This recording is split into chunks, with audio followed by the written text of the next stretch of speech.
Well, today on Broadsword Ballistics we're going to be testing Tikka's T3X Ace Game. So this is the game version of their Ace target that we tested earlier on. Please check out the video. That shot superbly well to 400 yards. But as the name suggests, this is designed for game shooting. It's a lighter weight rifle, still uses the chassis system here. But what you have now is a blued action and a blued barrel with a sporter profile and fluted barrel profile contour as well, therefore making it slightly lighter than the Ace target. And it's designed for actually sort of roughy-tufty use out in the field. It's going to be interesting. I've never taken a chassis system rifle out stalking before, but we're up here in Scotland. The stags are roaring on the hills behind me, so let's take it out and see if we can actually get a stag with the new Tikka and some Norma Eco Tip or Eco Strike ammunition, which shot very nicely, and you'll see that later on in the test. Right, well, I've just settled down now against this old oak tree, and we're overlooking this 5-acre piece of pasture where the hills rise over about 200 yards away, and this is where the stags have been coming out. They've been coming out of the woods and roaring, but it's been late in the evening and it's getting dark now. So to help me along the way, we've got these Habrock. These are the Hick Micro Habrock Pro, the HQ50Ls, and I'll tell you what, as a 4K binocular integrated with a very high sensitive thermal imager, laser rangefinder, and then also night vision as well, it's an incredible piece of kit. And this is what we're going to sit here and just do a bit of observation tonight, because I think it's going to be too dark to shoot tonight, but let's wait and see what goes on.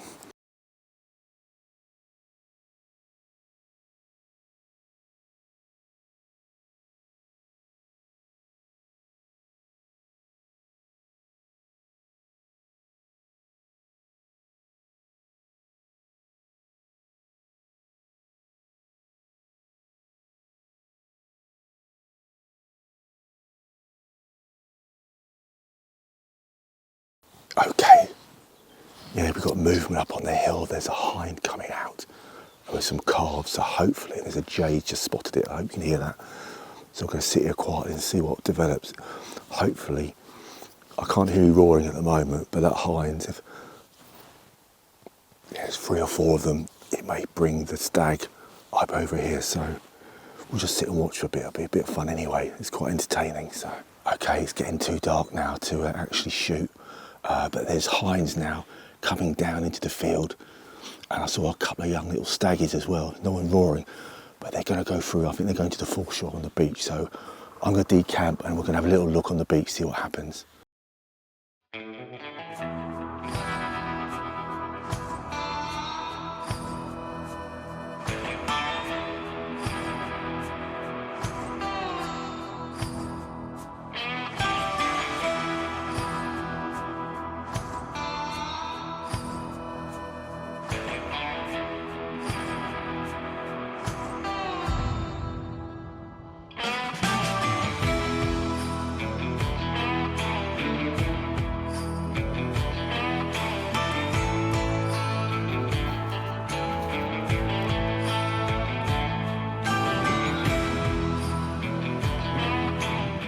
We're walking slowly along this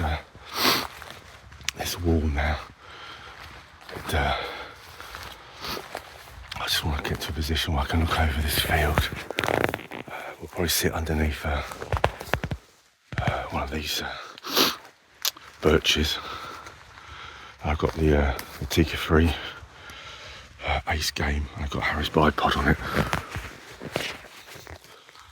So I've got the Harris bipod fitted, so I can just sit quietly and wait, because the stags aren't coming out till quite late in the evening, so it's going to be dark when we shoot. So I'm underneath this tree here.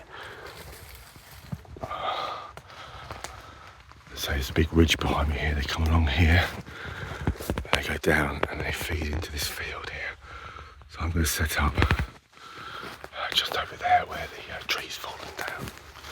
Right, well, we've got in position now, and I'm just going to sit up here. I've got a good protection. I've got some silver birch which have fallen down in a big storm we had here. I'm not silhouetted, so there's a storm coming in as well. It's going to rain heavily tonight. I've got the Hick Micro Habrock 50 Pro, and that's going to give me a good indication when any stag comes out, and we're pretty well protected here, and the wind's going right in our face, which is fantastic. So I'm just going to sit quietly and just wait and see what pops out. Yeah, the ability to switch between 4K and thermal on these Habrock is really real game changer. It's fantastic. I can see in the wood opposite me, that's about 220 yards away, there's little pings of white light, so there's deer moving around. Yeah, so, but I've not heard any roaring yet, so I'll just sit quietly and wait for it to get dark, so they'll be a little bit more active when it's darker.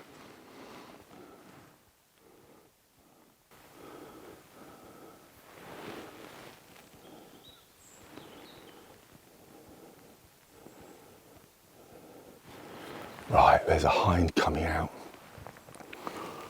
She's coming down that fence line. She's got a calf with her as well, so we'll just sit and wait, I think. There might be a stag behind, but we're after a couple of small ones really. I don't want a big stag because we'll leave those to breed on. Yeah, going from white hot to black hot and then to that red hot is really good to actually distinguish between bits of granite, which retain the heat, and actual deer, but it's moving through. I can see they're coming through now, so I'm going to keep quiet. But it's getting dark, so I just hope we can get onto something, but I'm going to get ready on this steady rest here. Yeah, I'll tell you what, I'm not a chassis system rifle sort of person, but I'll tell you what, that is absolutely rock steady. And they're coming out, they're coming out. I'm going to be quiet now.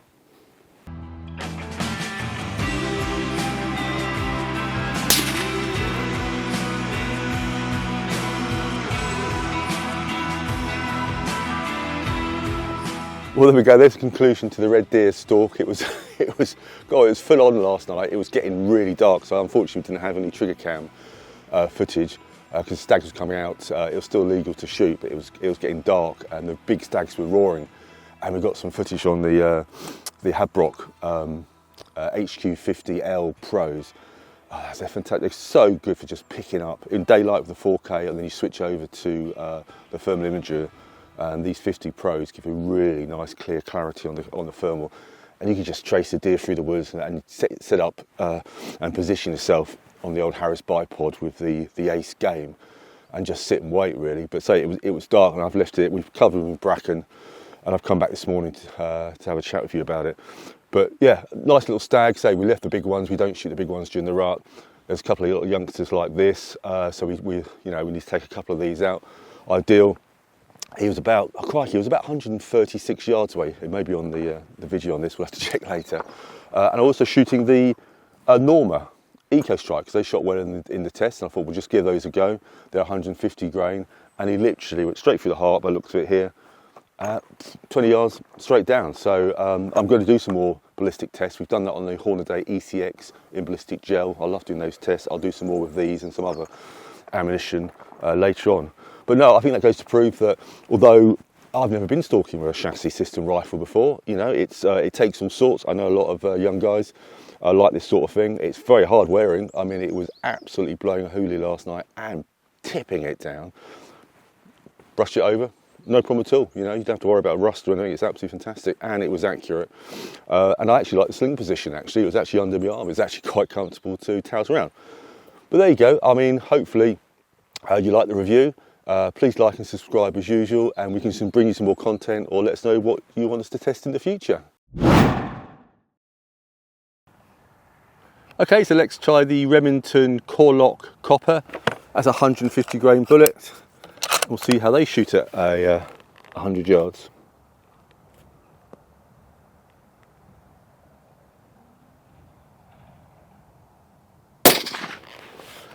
.2779. A little tight on the bolt lift there.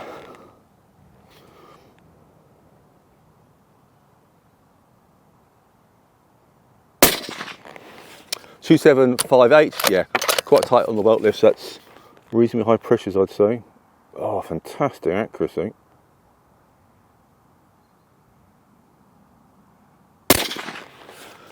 .2779, inch group, 100 yards, perfect. Right, next up for the Tikka T3 Ace game, we've got Norma's Eco Strike. another eco-friendly lead-free bullet, and that's again, it's 150 grain. Be interested to see, oh, click it up properly, helps, doesn't it? 100 yards how this shoots. So the wind's picked up slightly. I do like the vertical grip on this, although it's not the nicest of finish, I have to be honest.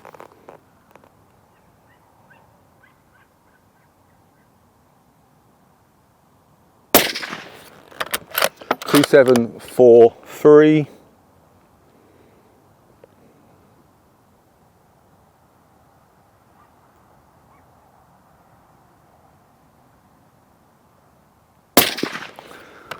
.2740.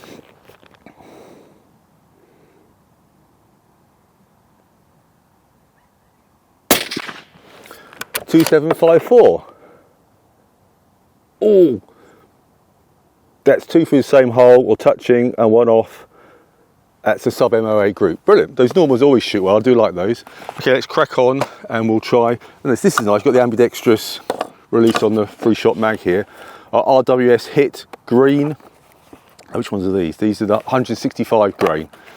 Again, another really nice bullet. RWS just really good quality, aren't they? Plus, try and get ones actually ones I haven't shot. There we go. And also the brass is really good for reloading, which is nice. And these are, what weight are these? These are 165 grain. I'm actually going to raise that because I actually adjusted that when I took the bolt out when I was bore sighting it. Yeah, that's a bit more comfortable.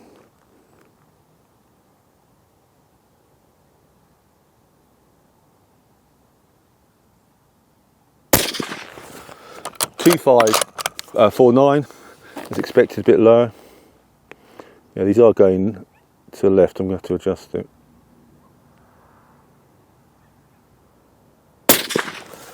.2576.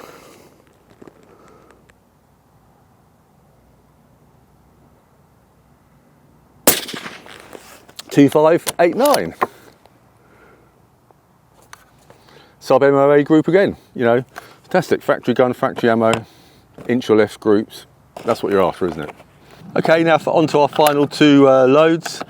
And they're, so one of my favourite, you obviously see me shoot these rounds a lot in the tests. It's Hornaday's ECX 125 grain 308. Flat met plat, we shot everything Chinese water, big red stags, did a video on that. Hope you like that. Really nice round. I'm just hoping it's going to be shooting nicely. Just check the moderator, because yeah, that's absolutely fine. I did have a loose moderator on one of the tests I had recently. No, very stable platform. I mean, this chassis system, you know, it's designed really, isn't it, for sort of practical shooting, tactical target and hunting in the game, because you've got a fluted sort of medium weight barrel. Okay, let's crack on. Say 100 yards, these ECX. Yeah, trigger's sublime as well. 2967. Oh, absolutely fantastic velocity. The wind has picked up a bit.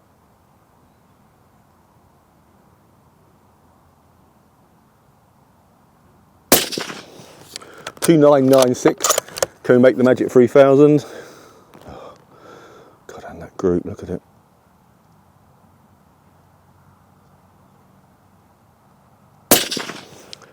Ah, 2984. And these just shoot well, and it's proved it. They're 100 yards ECX. I'm not saying any more. Okay, power head blade. These are the Pro version, and they are 130 grain.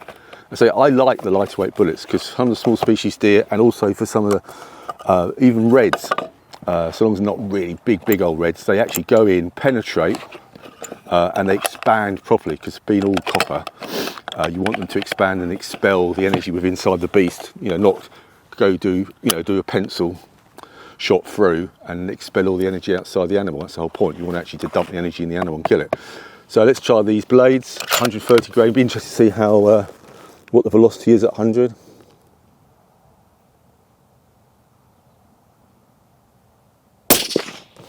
.2888. Yeah, it's getting high as well.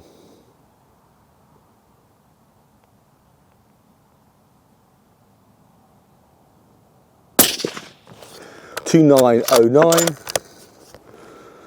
Yeah, nice group. 2935. Fingers crossed. Half inch, three-quarter inch group maybe. Brilliant. Oh, fantastic. Overall, that proves that the T3X Ace game is an accurate rifle. I've got some more time. I'll do some reloads. I normally do reloads for my articles, but you know, a bit tight for time on the videos. But say that's basically the ammo test concluded for the Tikka T3 Ace game. Well, you saw how well the T3X game shot up in Scotland on that red stack, absolutely fantastically, and also on the rifle range in the accuracy test.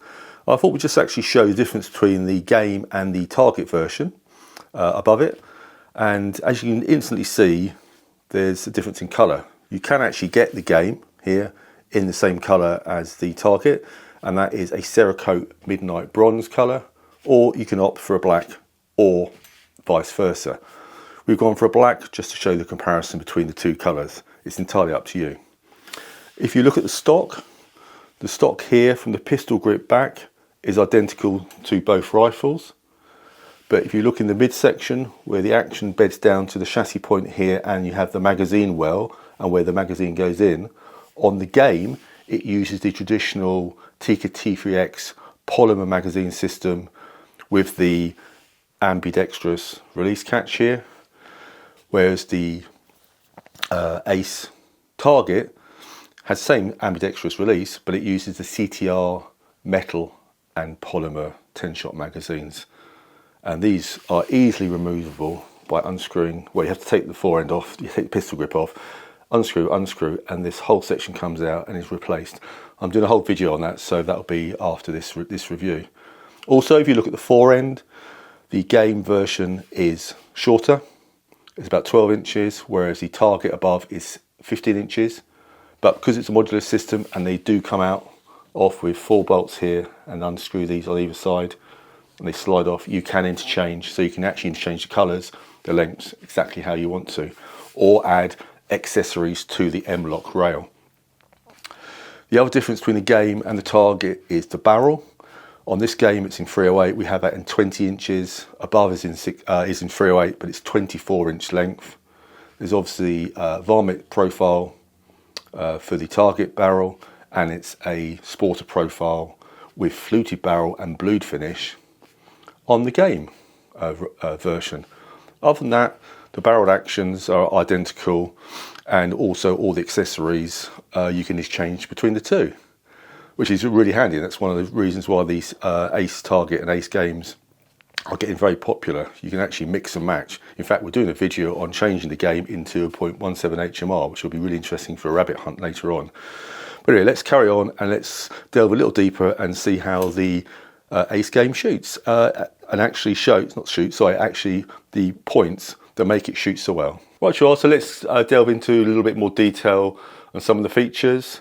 The barrel action is essentially a Tikka T3X with the blued steel finish, and the barrel is hammer forged here on the game, and being the game version, it's a sporter weight profile. It has a fluted barrel, and here we have, it's a handy 20-inch length, although depending on caliber, you can have a 24-inch option as well, and calibers range from 223 all the way up to 300 Win Mag, but all of them have, at the end of the barrel, a 5/8 UNEF muzzle thread, so you can fit a sound moderator or a muzzle brake if you like.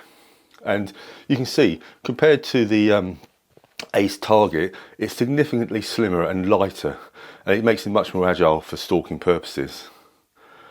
Unchanged is the Tikka T3 action. That needs really no introduction whatsoever, as its reputation as a smooth and no-nonsense turn bolt system with that low bolt lift there and very, very strong twin opposing locking lug arrangement is just, is legendary. I mean, Tikkas, I've had a Tikka since I was 17 years old, the old LSA 55, and it's just ridiculously smooth, and that's why people buy them. And they're just so reliable, aren't they? Let's be honest with you. To actually keep up with modern taste, you now have a 6-spiral fluted bolt surface, which looks nice, but it does have its uses because it will actually negate too much build-up of any crud when you're out stalking or shooting, and it actually will contribute to non-binding of the bolt operation, which is nice to have. If you take the bolt out and actually take a look closer, or drop this down, we'll go through that later. The bolt release is on the left hand side as usual. So you take a closer look at the bolt itself. It has the single extractor claw and the plunger type ejector system that admirably takes care of all the cartridge manipulation and is utterly reliable. And also typical of Tikka, you have a nice angled and well proportioned bolt handle and that large plastic knob at the end, which is great for just grabbing hold of it in any weather, isn't it? And up top on the action, which again is blued, you have this one piece 20 MOA Picatinny rail, which is fantastic for putting a conventional scope, night vision, or like a lot of people are these days, 4K options. As with all Tikka T3 actions as well, the lock time is pretty brisk and fast, making it potentially very accurate rifle, as we know and seen in the tests. Trigger wise, you have the T3X standard trigger. It's a single stage unit on this game model. The target was actually a 2-stage unit. Adjustment remains the same. The adjustment range is from 1 to 2 kilograms, which in old money is 2 to 4 pounds, and it's very, very clean. Take it up, put it down. I mean, it just snaps like glass on it. Very, very nice, very clean, very consistent. And when we tested it on the Lyman gauge, it was breaking at 3 pounds and 1 ounce, which I think is a very good stalking or hunting weight. You know, especially if you've got cold fingers, there's going to be absolutely no problem with you know, that going off accidentally. And as you said earlier, it's got your single or 2-position side safety, which when it's on, it locks the bolt and the trigger. You have a cocking indicator here at the back saying it's cocked, and then a simple release. It's as simple as that. Looking at the magazine system here, and this is where it changes a lot. We've mentioned that you can actually replace this on the game. Unlike the target, you have the magazine polymer well here with the ambidextrous mag release, but it has the traditional T3X 5-shot polymer magazine. And of course, you can get aftermarket or different size magazines to fit, which is very reliable and very good. Well, obviously the difference from a normal Tikka T3 with the A series is this chassis system. And with the 20-inch barrel, the overall length of this particular rifle is only 40 inches, make it nice and compact, and gives an overall weight of 8.75 pounds without scope, obviously. So that's I think it's a nice weight, and it's just well balanced. You'll actually see how, you saw it in the field, it actually balances very nicely. What I like and say, it's the main act really, isn't it, on it. It's that really imposing and well engineered and fully adaptable aluminium chassis system, and here with the black anodized finish, making it very, very weather resistant and scratch resistant as well.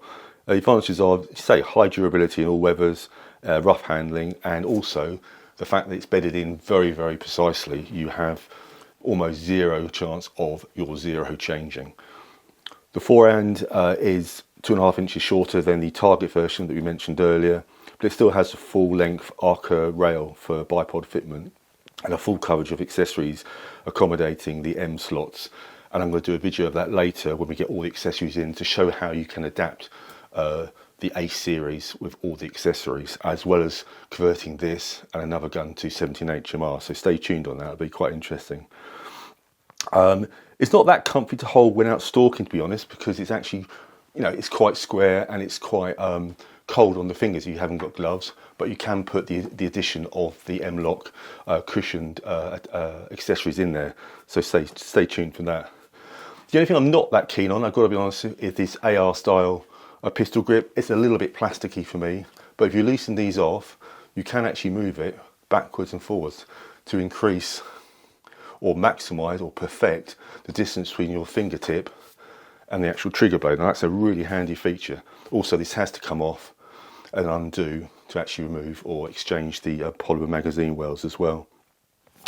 The rear of the stock, as you can see, is a skeletonized profile that has 3 like trapezoid type cutouts here, and this is for the addition of 140 gram weights, whereas you can put 200 gram weights in the forend. So again, highly adaptable. You can actually make it or ace game or a target to balance correctly if you have a sound moderator, what type of scope is, or type of shooting you're doing, which I think is a nice little feature to have, definitely.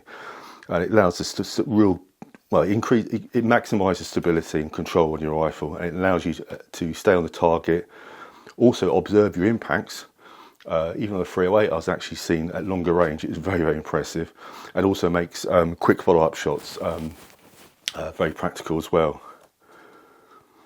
Handling, or it's very handy when you're changing from your stalking position angle or out in the field, because you never know where you're going to shoot. You could be off sticks, off a bipod like we had here. So the ability here to actually change your cheek piece to make it comfortable and actually get a proper eye alignment actually is really handy. I was never that worried about cheek piece adjustment, but if you've got it there, why not use it? It's nice. It's a little bit plasticky, and there's just a tad of rotation there, but be honest with you, you won't notice that. It's raised by a single threaded column here. You basically adjust the height here, push a single button, and it'll quickly adjust it. And if you want to lower it, push it in, raise it down again, and it's gone. Like you say, when you need to remove a bolt, you have to push it right down, but then push the middle, and it goes back to the preset position. It's about 1.5 inches of total overall adjustment, I think it's really good. Length of pull, as we said, is 13.75 inches, which can be adjusted on the pistol grip, but also here at the back, you'll see there's 5mm plastic spacers. Just remove those, add them as you want to. And also, if you unscrew the centre bit, you can actually move this up and down to adjust the actual elevation or lower the actual rubber recoil pad. And also there's 2 other screws here which actually tilt it as well. So that's a pretty comprehensive system that really is one of the great features you have on this Ace game rifle, as well as the target. Well, I hope you liked the video, and this game shot really nice, didn't it? They've got a really nice Stag. So if you want, or into chassis system rifles which you can manipulate, modify and tune to your own, or even customise to your own liking, then have a good look at the T3X Ace game. It may be the rifle for you. Anyway, please, as usual, like and subscribe, and we shall bring you some more content in the future.